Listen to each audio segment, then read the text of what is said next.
Kí ni àádùn? Kí la fi ń ṣe?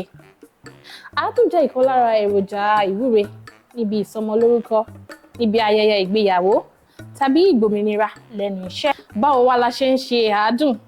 Nǹkan tá a máa bára wa sọ lónìí nìyẹn.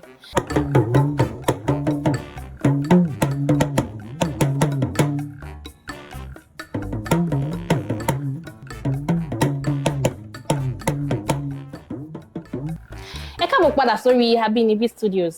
Àràdùkẹ́ lórúkọ tí èmi jẹ́. Fún ẹ̀yin tó jẹ́ ìgbà àkọ́kọ́ tí ẹ̀ ń darapọ̀ mọ́ wa, àṣà àti ìṣe Yorùbá ni à ń gbé lárugẹ. Ẹ subscribe, ẹ like, ẹ share. Kó tó di pé mo tẹ̀síwájú, àádùn jẹ́ ìkan lára àwọn ìpápánu tí a ní ní ilẹ̀ Yorùbá tí ó ṣe pàtàkì púpọ̀. Kí wá la fi ń ṣe àádùn? Àgbàdo gbígbẹ, iyọ̀, epo pupa, ata gígún ni a fi ń ṣe àádùn. Lẹ́yìn tí a bá ti lọ àgbàdo yíyan nínú abọ́ tàbí ike tí ó mọ́, a ó da àgbàdo lílọ̀ yìí síbẹ̀, a ó fi iyọ̀ sí, a ó fi ata gbígbẹ díẹ̀ sí, a ó rò papọ̀, a ó máa ṣẹ́ epo yìí sí díẹ̀díẹ̀, a ó sì rò pọ̀ tí gbogbo ẹ̀ yóò fi parapọ̀.